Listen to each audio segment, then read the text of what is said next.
Hello दोस्तों, FR math class में आपका स्वागत है। आज हम आपके लिए लेकर आए हैं प्री बोर्ड का प्रश्न पत्र जो कि मैथ का है, 70 नंबर का है। आज हम इसको हल करेंगे पूरा और आपको लास्ट में इसका इस प्रश्न पत्र का पूरा ही पीडीएफ आपको मिलेगा, जो कि आप डाउनलोड भी कर सकते हैं, उसके बाद में भी देख सकते हैं। और इसमें 7 क्वेश्चन दे रखे हैं जो कि अलग अलग खंड में अलग अलग तरीके से क्वेश्चन दे रखे हैं। और जैसे बोर्ड एग्जाम में क्वेश्चन पूछे जाते हैं उसी तरीके से ये क्वेश्चन है। तो सबसे पहले हम देर ना करके तुरंत हल करते हैं, जो बहुविकल्पी के क्वेश्चन है उसको हल करते हैं। तो इसमें विकल्प 4 ऑप्शन दिए हैं, उसमें से ऑप्शन को आपको चूज करना है कि कौन सा ऑप्शन आपका करेक्ट है। तो सबसे पहले हम खंड नंबर 1 का हल करते हैं। क्वेश्चन नंबर 1 लिखेंगे हम यहाँ पे आंसर नंबर 1, आंसर नंबर 1 का क्वेश्चन नंबर का ये लिखते हैं। अब आंसर नंबर 1 में क्वेश्चन नंबर फर्स्ट जो लिखा हुआ है, क्वेश्चन नंबर फर्स्ट में ये है कि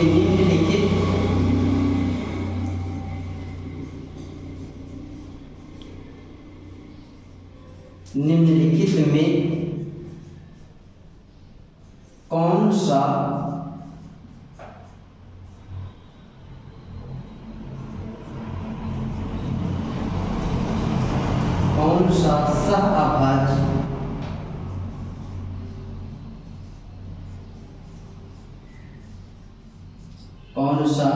सहअभाज्य संख्याओं का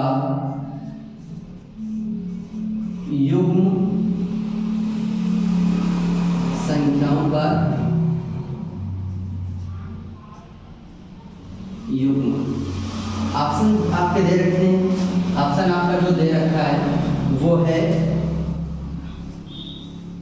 ऑप्शन आपका दे रखा है पहला ऑप्शन 14, 35, दूसरा ऑप्शन दे रखा है आपका 18, 25, तीसरा ऑप्शन आपका दे रखा है 31, 93 और चौथा ऑप्शन दे रखा है आपका 32, 62। तो सबसे पहले दोस्तों हम ये जानेंगे कि आपकी जो ये सहअभाज्य संख्या है ये क्या है। सहअभाज्य संख्या, सबसे पहले हम सहअभाज्य संख्या देखेंगे। तो सहअभाज्य संख्या होती है जिसका गुणनखंड दोस्तों 1 हो, जो दोनों में युग्मों में जिनका गुणनखंड क्या हो 1 हो। जिसका गुणनखंड 1 आएगा, जो अपनी आप से जो कटेगी उसी को हम बोलेंगे सहअभाज्य संख्या। तो सबसे पहले अगर हम 14 और 35 को देखें तो 14 का अगर हम देखें तो 14 जो है तो 7 2 से भी कटता है, 2 सते 14 और 7 दूनी 14। 35 को अगर हम लेते हैं तो 35 जो है 5 सते 35 और 7 बचे 35 और 7 में 1 तो आपके पास है ही। ऐसे ही 18 को अगर लेते हैं, 18 का अगर हम लासा निकालते हैं 2 9 18 और 2 9 18, 3 6 18, ऐसे इसका भी बनेगा। 25 का ऐसे बनेगा, 25 बन जाएगा, 1 तो बनेगा, इसमें भी 1 बनेगा। और ऐसे हम 31 को अगर हम लेते हैं तो इसमें अगर हम देख रहे हैं तो 25 में तो आपका एक गुणनखंड मैच कर रहा है। तो अगर हम 31 को अगर लें तो 31 को अगर हम करते हैं तो 31 का तो 31 है, और 93 को अगर करते हैं तो 31 3 93 होता है, 31 का 31 से भी होगा और 31 3 से भी कटेगा। तो इसमें तो 1 भी आ रहा है साथ में, 1 तो सभी के साथ में होगा गुणनखंड। अगर आप नहीं जान पा रहे हैं तो लासा निकाल लेंगे। लासा निकालने के बाद में ये देखेंगे कि जिसमें जोड़ा नहीं बनेगा, कोई भी जोड़ा ना बने। जैसे अगर हम एक बार फिर से बता दे रहे हैं कि जैसे हम 14 का लासा निकाले, 2 सते 14 और 7 एकम 7। अब हम 35 का भी निकाल रहे हैं तो 5 सते 35 और 7 एकम 7। तो हम देख रहे हैं कि और 1 तो सभी में होगा, तो 1 ये मिल रहा है, 1 में ये मिल रहा है, 7 ये मिल रहा है, 7 ये मिल रहा है। तो इसका जो गुणनखंड मिला है दोस्तों, तो इसका गुणनखंड मिला 2 गुणनखंड मिल गए, जिसमें एक ही गुणनखंड होगा जिसका लासा अगर हम निकालेंगे 1 आ जाए, केवल लास्ट में एक अपनी संख्या से ही कटे। तो अगर हम यहाँ पर देख रहे हैं तो ऑप्शन नंबर 2 जो है आपका, इसमें तो 31 या 93, 31 का हम 93 से भाग करते हैं तभी भी आ जा रहा है। 32 में अगर कर रहे हैं 16 दूना 32 और भी ये 2 से भी कटेगा, ये भी 2 से कटेगा, तो ये भी नहीं होगा। ये अगर हम देख रहे हैं 18 और 25 अगर देख रहे हैं तो 18 अगर हम करेंगे लासा, तो इसमें आप 2 से तो काटेंगे तो ठीक है, ये भी 5 से कटेगा, इसमें 2 आ रहा है, इसमें 2 आ रहा है, नहीं इसमें 5 आ रहा है, ये तो कंफर्म है कि इसमें 1 मिलेगा और इसमें भी 1 जरूर मिलेगा। तो ऑप्शन नंबर आपका क्या है? 2 है। तो हम इसमें लिखेंगे 18 का अगर हम लासा निकाल रहे हैं तो 2 9 18, 3 त्रिक 9 और 3 एकम 3 और 1 एकम 1। ऐसे हम 25 का अगर करेंगे तो 25 5 एकम 5 और 1 एकम 1। तो इसका मतलब इसमें उभयनिष्ठ गुणनखंड जो दोनों में मिले, एक ही गुणनखंड मिले केवल और कोई गुणनखंड ना मिले, तो हम देख रहे हैं कि एक इसमें और एक इसमें मैच कर रहा है। तो इसका मतलब यही आपका क्या हो जाएगा? आंसर हो जाएगा ऑप्शन नंबर दूसरा आंसर हो जाएगा। और यहाँ पर अगर हम देखेंगे तो इसमें आपका 7 भी आ रहा है, इसमें भी 7 आ रहा है, दो अगर फैक्टर मिल रहा है तो वो गुणनखंड आपका सभाज्य संख्या नहीं होगी। अब हम क्वेश्चन नंबर दूसरा देखते हैं। क्वेश्चन नंबर दूसरा, क्वेश्चन नंबर खा है द्विघात समीकरण के 2x² - 4x के मूलों का गुणनफल बताना है। मूलों का गुणनफल होता है क्या? द्विघात समीकरण में फार्मूला होता है अल्फा प्लस बी। एक तो सबसे पहले तो हम एक फार्मूला होता है, फार्मूला से तुलना कराते हैं। एक ये सूत्र होता है ax² प्लस bx और प्लस c = 0। मूलों का योग का फार्मूला होता है alpha plus beta. Alpha plus beta बराबर होता है -b/a। अल्फा बीटा को बोलते हैं मूलों का गुणनफल, जो कि होता है c/a। तो सबसे पहले हम ये देखेंगे कि इसमें a है, a किसको बोलेंगे? स्क्वायर के आगे जो लगा होगा उसको हम a बोलेंगे। तो इसका मतलब स्क्वायर के आगे 3 लिखा हुआ तो a है हमारे पास। x के आगे जो है वो हम मान लेते हैं कि उसको क्या b है। और यहाँ देखते हैं c केवल संख्या होता है जिसमें x लगा ना हो। तो हम देख रहे हैं कि यहाँ पर आपका c है ही, तो जब c नहीं रहेगा और हमें बताना क्या? मूलों का गुणनफल।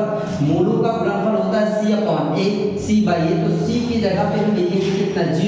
0 लिख दिया क्योंकि c का मान नहीं दे रखा है। a का मान कितना दे रखा है? 3 दे दिया और 0/3 मतलब कि 0 बटे कुछ भी अगर होगा तो वो आंसर आपका 0 ही आएगा। तो ऑप्शन नंबर कौन सा है दोस्तों? ऑप्शन नंबर आपका फर्स्ट है जो कि करेक्ट है, मूलों का गुणनफल। अगर योगफल अगर आपका पूछा होता मूलों का योगफल तो हम लिख सकते थे -b।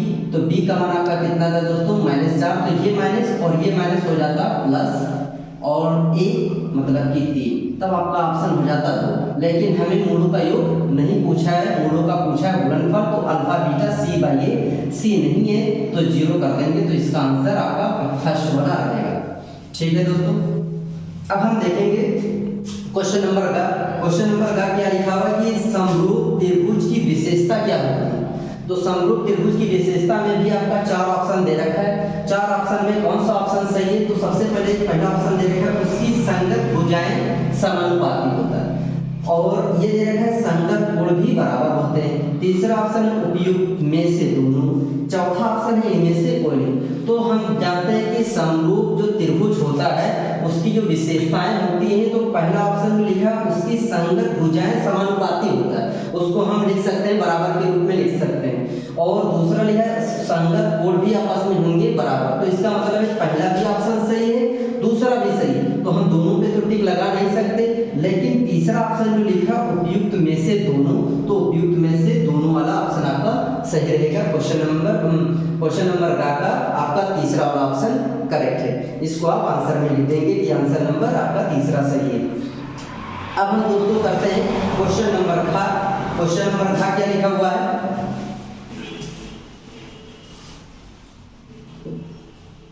क्वेश्चन नंबर घ में भी लिखा हुआ है cos 60, cos 30, sin 60 और sin 30। और मान आपका कितना है? पहले का मान 0, √3/2, 1/2 और 1। इनमें से कौन सा ऑप्शन आपका सही रहेगा? तो हम पहले हल करेंगे इसको, और मान भी होना चाहिए, याद होना चाहिए। अगर मान आपका नहीं याद होगा तो ये आप इसको हल नहीं कर सकते। तो आपका जो लिखा हुआ है cos 60, cos 30 माइनस sin 60 और sin 30। हम जानते हैं कि sin 30 का जो मान होता है वही cos 60 का होता है। आपको अगर याद करना है तो आप याद करेंगे ऐसे sin 30 cos 60 cos 60 sin 30 sin 45 cos 45 ऐसे याद करेंगे, तभी जाके आपका मान ये याद होगा ट्रिग्नोमेट्री में, वरना आप मान याद नहीं कर सकते। तो अगर हमें मान याद करना है तो हम ये बोलेंगे अगर हमारा sin 30 का मान 1/2 होता है तो cos 60 का भी 1/2 होगा।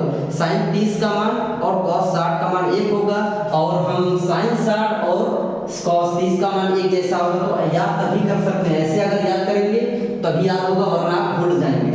तो हम देखते हैं कि cos 60 है तो cos 60 है तो हम याद करते हैं कि sin 30 का मान होता है 1/2, तो इसका मतलब cos 60 का मान भी 1/2 होगा। तो हम लिखेंगे 1/2, गुणे का निशान यहाँ पे छिपा रहता है तो गुणे का निशान भी लगा देंगे साथ में। cos 30 की वैल्यू √3/2, sin 60, अब sin 60 आ गए तो sin 60 की वैल्यू आपकी √3/2 और sin 30 का मान 1/2। फिर हम ऊपर का ऊपर गुणा करा लेंगे, √3 का 1 तो √3 और नीचे का नीचे गुणा करा लेंगे, 2 दूनी 4 माइनस √3 और 2 दूनी 4। फिर हम देखते हैं एक है आपका प्लस में और एक है आपका माइनस में। जब एक प्लस और एक माइनस होता है तो उसको हम क्या करते हैं, काट देते हैं, तो हम लिखेंगे 0। तो ऑप्शन में हम देखेंगे कि 0 आपका है, तो हम देखते हैं ऑप्शन नंबर आपका फर्स्ट है, जो कि क्या हुआ दे रखा है 0, तो हम लिख देंगे 0 आपका आंसर हो जाएगा। कौन सा? Option number first. अब हम क्वेश्चन नंबर घ हो गया। अब हम देखेंगे अगला क्वेश्चन नंबर अगला। क्वेश्चन नंबर अगला देखिए, लिखा हुआ है निम्न में से कौन सी केंद्रीय प्रवृत्ति की माप नहीं। तो हम देखते हैं माध्य भी आपको हल करके माप निकाल सकते हैं, इसको भी निकाल सकते हैं और आप इसको भी निकाल सकते हैं। केवल बहुलक ही ऐसा है जो आपको केवल क्वेश्चन में देगा कि इसकी बहुलक क्या होगी, जो सबसे ज्यादा बार आती है वही बहुलक कहलाया जाता है। तो हम इसको लिख सकते हैं कि इसकी माप नहीं होगी और बहुलक आपका आंसर हो जाएगा, बाकी ये तीनों ऑप्शन नहीं होगा। अब हम देखते हैं क्वेश्चन नंबर 4 में लिखा हुआ है दो बिंदुओं के निर्देशांक -8,0 और 0,-8 है। तो हमें बताना क्या, रेखाखंड के मध्य बिंदु के निर्देशांक, मतलब बीच के निर्देशांक हमें बताना है। तो इसको हम सबसे पहले सॉल्व करते हैं।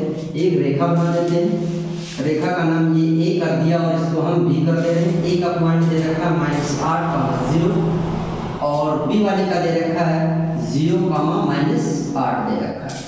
हमें मध्य बिंदु मतलब कि P के निर्देशांक बताने हैं, तो इसको हम x, y मान लेते हैं, x, y।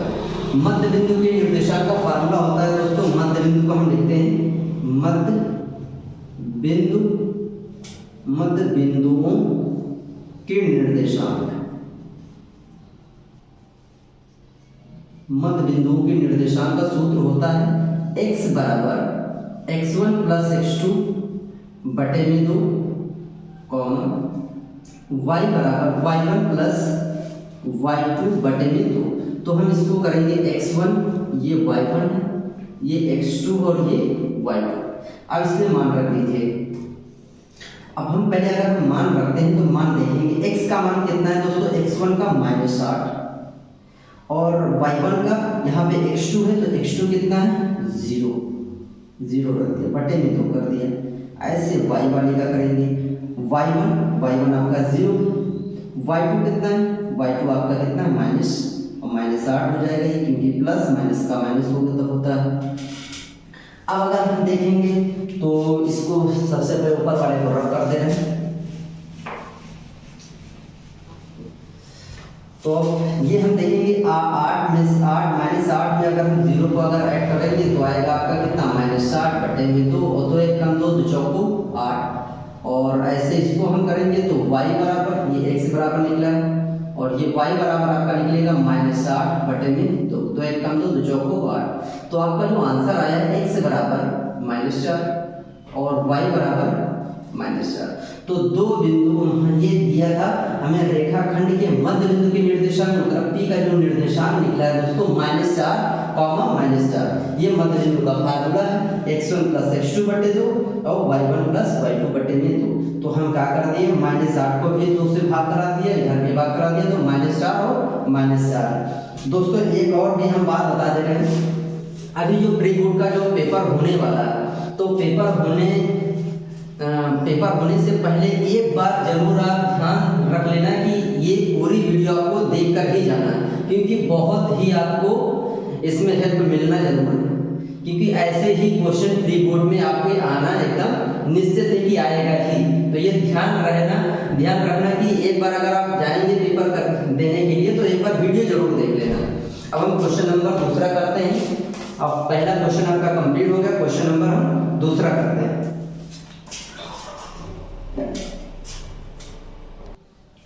क्वेश्चन नंबर दूसरे का है और लिखा हुआ द्विघात समीकरण 2x² - 4x + 3 = 0 का विविधकर ज्ञात करें। सबसे पहले हमें विविधकर ज्ञात करना है, उसके बाद में फिर बोला है कि फिर मूलों की प्रकृति भी बताइए कि ये है क्या। तो सबसे पहले हमें मालूम है, हल करेंगे। समीकरण आप उतार लीजिए 2x² - 4x + 3 = 0। हमें सबसे पहले इसको तुलना भी कराना है।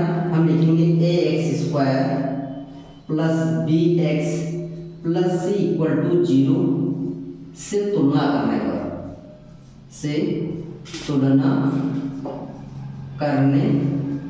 पर इनसे पहले तुलना कराएंगे। x² के आगे जो संख्या होगी उसको हम बोलेंगे a बराबर, अगर हम पूछे तो a बराबर आप बोल सकते हो b2।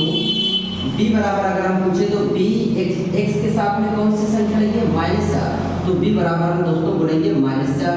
c बराबर अगर बोले c हम बताएं कि x उसके साथ में x ना हो तो इसके साथ में नहीं है 3, तो हम बोलेंगे c बराबर 3। अब विविधकर बोल रहा है तो विविधकर को हम लिखते हैं d से, डिस्क्रिमिनेंट। तो d बराबर फार्मूला तो विविधकर को बोलते हैं d, विविधकर। तो d बराबर होता है दोस्तों b² - 4ac, ये होता है स्थूल विविधकर का। अब हम क्या काम करेंगे, d का मान हमें मालूम है -4, d के जगह पे हम लिख देंगे -4 का स्क्वायर -4, a का मान हमें मालूम है 2 और c का मान मालूम है 3। -4 को 2 बार गुणा कराएंगे तो 4 चौको 16 हो जाएगा, 4 दूनी 8 तरीक हो जाएगा 24। तो d बराबर 24 में से अगर हम 16 को अगर घटा देंगे तो कितना बचेगा, तो हम देखते हैं कि यहाँ पे 14 में से 6 गए 8 बचेगा और भी -8, कितना बचेगा -8 बचेगा। और अगर -8 है तो हम इसमें इसकी प्रकृति बोलाएंगे कि फिर मूलों की प्रकृति बताओ। इसको हम क्या लिख सकते हैं, d का जो मान आया है <0, d का जो मान आया 0 से क्या है कम है। जब d का मान 0 से कम है तो इसको हम बोलेंगे इसका कोई मूल नहीं होगा, यही इसकी क्या है प्रकृति, इसका कोई मूल नहीं होगा। अगर पॉजिटिव आ जाता, अगर ये इसका d का मान 0 से बड़ा होता तो उसके दो अलग अलग मूल होते, अलग अलग इसका आंसर आता। अगर d का जगह पे 0 आ जाता तब इसका हम प्रकृति अगर बताते तो हम बोल सकते थे कि इसका जो मूल होगा समान होगा, क्योंकि हम गुणनखंड कराएंगे तो इसके मान जो निकलेगा वो सेम ही मान आएगा आंसर। तो इसके कैसा मूल निकला, इसका मूल की प्रकृति क्या है कि इसका कोई हल नहीं होगा। अब हम क्वेश्चन नंबर खा करते हैं जो कि ट्रिग्नोमेट्री का है। क्वेश्चन नंबर खा देखते हैं।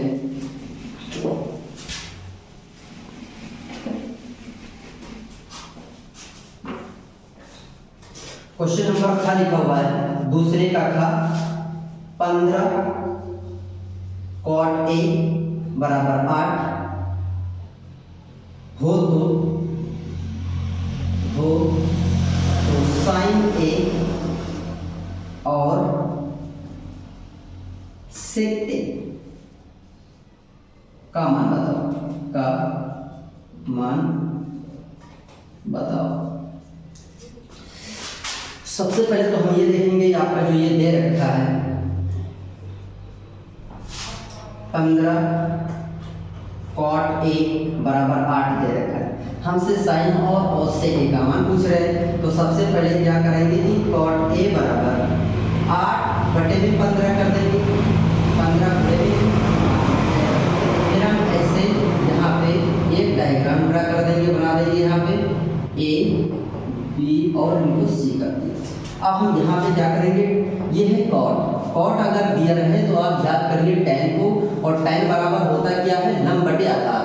तो जब वो tan होता है लंब बटे आधार तो ये हो जाएगा आधार बटे लंब। तो आधार ये हो गया, लंब आपका हो गया कितना 15। अब हम निकालेंगे, कारण निकाल लें। तो लिखेंगे त्रिभुज ABC में, त्रिभुज ABC में पाइथागोरस प्रमेय से, तो हम शॉर्टकट में लिख देते हैं पीटी हो गया आपका पाइथागोरस प्रमेय से, ठीक है। तो पाइथागोरस प्रमेय का दोस्तों फार्मूला क्या होता है, कर्ण का स्क्वायर। कर्ण स्क्वायर आपका क्या है, इसी है, तो कर्ण का स्क्वायर बराबर आधार का स्क्वायर, आधार बोलते हैं नीचे वाले, तो AB का स्क्वायर। लंब आपका कितना है BC, तो BC का स्क्वायर। ये सूत्र होता है पाइथागोरस प्रमेय का। AC आपका कितना, AC तो हमें निकालना है, तो AC को आप ऐसे लिखे रहने दो। AB आपका दे रखा है कितना 8, 8 का स्क्वायर कर देंगे। BC दे रखा है 15, तो आप 15 का स्क्वायर कर दीजिए। 8 का 2 बार गुणा कराएंगे तो 8 × 64, और 15 का 2 बार गुणा कराएंगे तो 15 15 225। तो ये हो जाएगा 2 5 4 9 और 6 2 8 889 AC स्क्वायर। सभी को मालूम है कि स्क्वायर हटता है तो रूट आता है, अंडर रूट आ जाएगा। ये किसका वर्ग दे रखा है, 17 का वर्ग दे रखा है। 17 17 289 होता है, तो हम यहाँ पे क्या लिख देंगे 17। अब हमें क्या निकालना था, अब जो भी मान अगर हमसे पूछे हम सारे मान बता सकते हैं। हमसे पूछ रहे हैं साइन ए का बताओ, तो हम साइन ए का भी बता सकते हैं। साइन बराबर होता है क्या है, लंब बटे में कर्ण, लंब बटे में कर्ण। तो लंब आपका कितना दे रखा है 15, कर्ण कितना दे रखा है दोस्तों 17। तो ये आपका क्या हो गया, साइन ए की वैल्यू हो गई। अब हमें क्या निकालना था, सेक होता है आधार बटे में कर्ण। सेक नहीं, कॉस को हम बोलते हैं, कॉस को बोलते हैं आधार बटे कर्ण। तो सेक हो जाएगा कर्ण बटे में आधार, कर्ण बटे में आधार, आधार हो जाएगा। तो कर्ण का मान कितना है 17, आधार कितना है 8। तो ये आपका आ गया किसका मान, सेक ए का। अगर आप नहीं जान पा रहे हैं मान निकालने के लिए, लंब कर्ण नहीं जान पा रहे हैं, तो आप इसको याद कर लेना एक बार, लाल बटे में कक्का याद कर लेना। इससे भी आपको आसानी होगी याद करने में। इस पे लिख देना साइन, इसको लिख देना कॉस, और इसको क्या लिख देना टैन। अगर पूछे साइन बराबर तो बोल सकते हो लंब बटे कर्ण। अगर पूछे कॉस बराबर बोल सकते हो आधार बटे कर्ण। पूछे टैन बराबर बोल सकते हो लंब बटे आधार। ये हम दिखा भी दिए, इसको याद करना। वैसे तो तुम्हारे जवान पे रटा होना चाहिए, जब न याद आए तब याद कर लो, लाल बटे कक्का याद कर लेना। अब हम क्वेश्चन नंबर गा देखेंगे। क्वेश्चन नंबर दूसरे का क्या लिखा हुआ है, यदि दो समरूप त्रिभुजों का क्षेत्रफल कितना दे रखा है 121 वर्ग सेंटीमीटर और 289 वर्ग सेंटीमीटर, तो इसकी संगत भुजाएं बताइए कि इनकी संगत भुजाएं क्या होंगी। तो हम लिखेंगे दो समरूप त्रिभुजों का क्षेत्रफल होता है, त्रिभुजों का क्षेत्रफल जो होता है वो वर्ग में होता है। तो ये दे रखा है कितना 121 बटे में कितना 289, ये दे रखा है। तो हम क्या करेंगे, इनको निकालने के लिए क्या कर देंगे, इनको वर्ग कर देंगे, और वर्ग करेंगे तो ये 11 का ये स्क्वायर लिखा हुआ है, ये 17 का, क्योंकि अभी तो निकाला गया है, इसको स्क्वायर लिख सकते हैं। क्षेत्रफल जो होता है निकाला जाता है वर्ग में। अब हमें भुजाएं बताई नहीं, तो भुजा बताने के लिए लिखेंगे दो, फिर लिख देंगे ये चीज, दो समरूप त्रिभुजों का क्षेत्रफल जो होगा उनकी जो भुजाएं होंगी, संगत भुजाएं होंगी, वो केवल क्या हो जाएंगी 11 बटे में कितना 17 हो जाएगा। ये आपका आंसर हो गया। इनकी संगत भुजाएं क्या निकल गई, इनकी संगत भुजाएं एक की निकल गई 11 और दूसरे की कितनी निकल गई 17। ये हो गया आपका इनका आंसर, क्योंकि इनका वर्ग का क्षेत्रफल होता है भुजा स्क्वायर, तो स्क्वायर कर दिया और हमें भुजा बतानी थी, तो भुजा इनकी कितनी हो जाएगी 17 हो जाएगी। ये बहुत आसान क्वेश्चन था। अब क्वेश्चन नंबर जो है घ नंबर जो लिखा हुआ घ क्वेश्चन है, बहुत अच्छा क्वेश्चन है। घ नंबर लिखा हुआ है, यदि किसी बंटन का माध्य 16 और बहुलक 13, तो बंटन की माध्यिका बताइए कि बंटन की माध्यिका क्या होगी। तो एक सूत्र होता है सूत्र याद कर लेंगे, वेरी इंपॉर्टेंट फार्मूला है ये। तो हम लिखेंगे बहुलक बराबर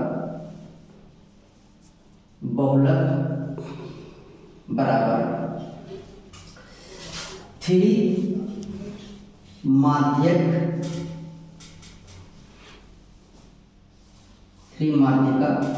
-2 माध्य, ये होता है। अब हमें मालूम जो है उसको रख दिया जाए। हमें मालूम है बहुलक का मान कितना दे रखा है 13, तो बहुलक की जगह हम रख देंगे 13। माध्यक हमें निकालना है तो माध्यक ऐसे लिख दो, ऐसे माध्यक का लिख देते हैं। और 2 माध्य कितना दे रखा है, माध्य हमारा दे रखा है कितना 16, तो 16 लिख दिए। फिर आप 13 ऐसे लिख दो और हम लिखेंगे 3 गुणे माध्यिका और 16 दूना कितना 32। ये माइनस से इधर आ जाएगा तो प्लस में, तो 13 + 32 = 3 गुणे माध्यिका, और ये जोड़ दिया 3 और 2 कितना 5, 3 और 1 कितना 4, तो 45, तो 3 माध्यिका। अब हम लिखेंगे माध्यिका बराबर, हमें क्योंकि माध्यिका ही चाहिए, माध्यिका बराबर लिख लेंगे। माध्यिका बराबर माध्यक के साथ में कौन सा माध्यिका के साथ में शामिल संख्या है, क्योंकि 3 को हम लिखेंगे नीचे, 45 को लिखेंगे ऊपर, भाग करा देंगे 3 × 3 3 बचे 15। तो आपका जो आंसर आ गया, आंसर आपका क्या आ गया माध्यिका बराबर 15, ये हो गया आपका आंसर। क्वेश्चन नंबर कौन सा था ये, क्वेश्चन नंबर घात है ये, क्वेश्चन नंबर घात, दूसरे का घात। दूसरा वाला क्वेश्चन कंप्लीट हो गया। अब हम क्वेश्चन नंबर करेंगे तीसरे का सभी खंड करेंगे। अब हम क्वेश्चन नंबर 3 तीसरे का नंबर लिखा है, सिद्ध कीजिए कि √3 एक अपरिमेय संख्या है। ये बहुत ही अच्छा क्वेश्चन है और साथ में ये क्वेश्चन जो है हर बार क्वेश्चन पूछा ही जाता है, क्योंकि ये ऐसा क्वेश्चन इसका केवल पैटर्न ही बदला जाता है। जैसे यहाँ 3 है तो 5 आ सकता है, कुछ मिला के आ जा सकता है। ये ध्यान में रखेंगे, जो लैंग्वेज जो लिखाया जाएगा वो लैंग्वेज केवल बहुत ही इंपॉर्टेंट है, वो लैंग्वेज केवल आप याद रखेंगे, समझ लीजिए कि क्वेश्चन खत्म। तो सबसे पहले आप हम इसको लिखते हैं, कैसे हल करते हैं इसको। तो ये अपरिमेय दे रखा है, तो इसका हम विपरीत मानेंगे कि माना √3 एक परिमेय संख्या है। मान लिया कि √3 एक ऐसी संख्या है परिमेय। जब हम इसको परिमेय मान लिया है तो इसको हम P/Q के रूप में लिख सकते हैं, और P/Q बराबर √3। अब यहाँ पे एक जो लाइन लिखी जाएगी इसको भी ध्यान में रखना, लिखेंगे जहां P, Q एक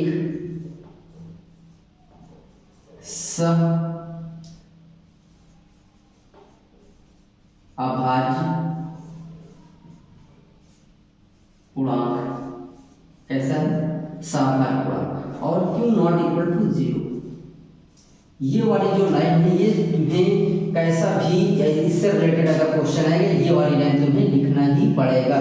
जहां P, Q एक ऐसी संख्या है सभाज्य पूर्णांक है। सभाज्य होता क्या है, जिसको आप काट ना सके, ऐसी संख्या जो कटे ना। जैसे अगर हम लिखते हैं ऊपर 4 और नीचे क्या लिखते हैं 3, ये नहीं कटेगी। जिसका गुणनखंड है मतलब 3 जो है 3 ही से कटेगा, 4 जो है 4 ही से कटेगा। ऐसी संख्या जो कटे ना, खुद की संख्या से कटे, उसको हम बोलते हैं सभाज्य संख्या, बोलते हैं सभाज्य पूर्णांक। इतनी तो कहानी हो गई। अब हम लिखेंगे दोनों पक्षों में वर्ग करने पर, दोनों पक्षों में वर्ग करने पर, तो ये हो जाएगा आपका P² बराबर, तो हम करेंगे P² / Q² बराबर 3 है तो 3 ही लिखा है, क्योंकि कभी भी ध्यान में रखना कि रूट पे अगर स्क्वायर लगेगा तो रूट भी हटेगा, अंडर रूट भी हटेगा और 2 भी हटेगा। जो संख्या बचेगी उसी को केवल आपको लिखना है बस, और कुछ नहीं करना है। अब ध्यान में रखेंगे, अब हम करा देंगे इसका कैंची गुणा।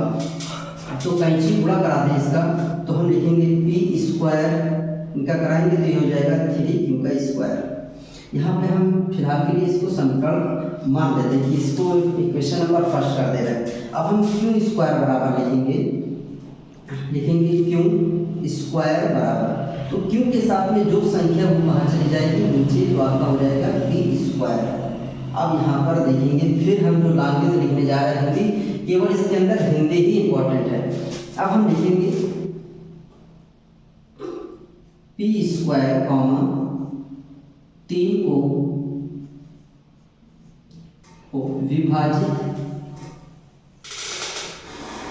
विभाजित करती है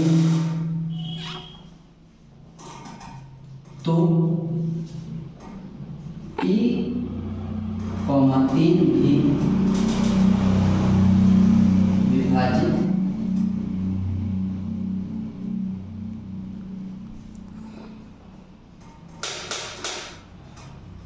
विभाजित करेगा। कैसे? अब हम यहाँ पे समझा देते हैं कि क्यों करेंगे। अगर ये पी स्क्वायर लिखा है, पी स्क्वायर बटे 3, अगर हम पी की जगह पे 3 रख देते हैं तो इसका मतलब है कि 3 को आप 2 बार लिखेंगे और 3 जो है ये संख्या कट गई, तो इसका मतलब है कि पी स्क्वायर 3 को विभाजित कर देगी। अगर पी स्क्वायर करेगा तो पी भी करेगा, तो इसकी वजह से ये लैंग्वेज लिखी गई है। अब हम यहाँ पे क्या लिखते हैं, अब एक लाइन और लिखेंगे कि पी स्क्वायर का एक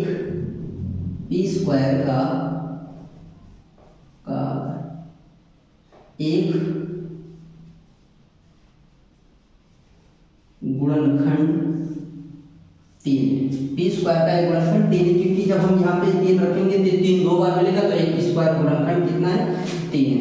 तो हम ये भी लिख सकते हैं कि पी स्क्वायर बराबर 3x, हम इसको फिर मान लेंगे कि पी स्क्वायर की जगह पे क्या लिखेंगे, पी स्क्वायर की जगह पे हम 3 लिख सकते हैं, 3 स्क्वायर।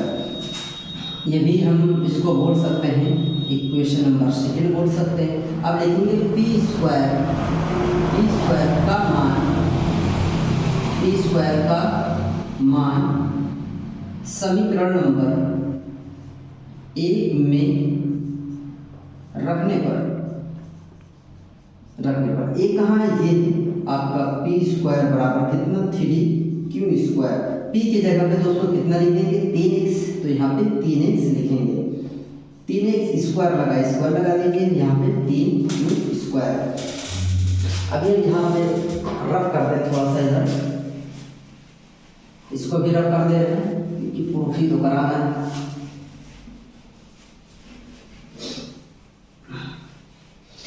तो ये हो, अब हम इनका 2 बार गुणा कराएंगे, 3 त्रिका 9 x स्क्वायर बराबर इधर हो जाएगा आपका 3q स्क्वायर। अब हम क्या काम करेंगे कि x स्क्वायर बराबर अगर हम निकाल लें तो यहाँ पे हम x स्क्वायर बराबर 3q स्क्वायर बटे में कितना दोस्तों, 9, क्योंकि नोबड़े में यहाँ आ जाएगा भाग।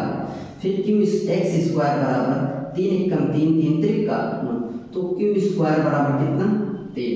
जैसी लैंग्वेज यहाँ पे लिखा गया है ऐसी लैंग्वेज यहाँ पर भी दिखा देंगे। अब यहाँ पर हम लिखेंगे, क्या लिखेंगे, जैसे यहाँ पी था चल रहा था, अब यहाँ क्यू चलेगा। अब हम लिखेंगे क्या कि क्यू स्क्वायर 3 को विभाजित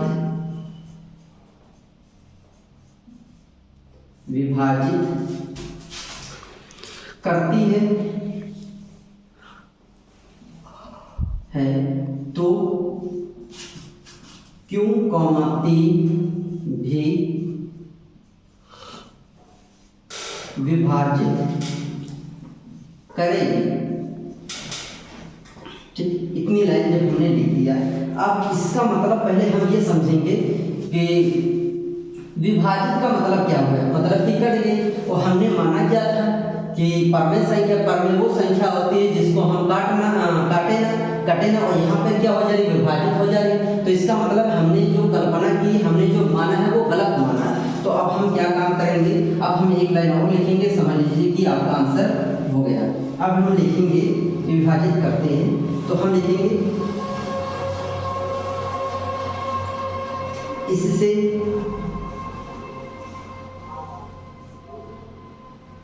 इस सिंपल लैंग्वेज में लिख देते हैं, हमने गलत कल्पना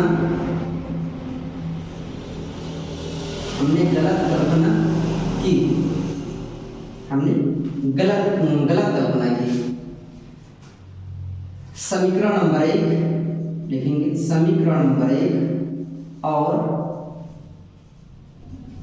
समीकरण नंबर 2 से यह स्पष्ट होता है,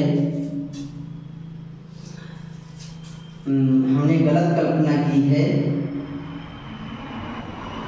हमने गलत कल्पना की। समीकरण नंबर 1 और समीकरण नंबर 2 से यह स्पष्ट होता है कि √3 एक अपरिमेय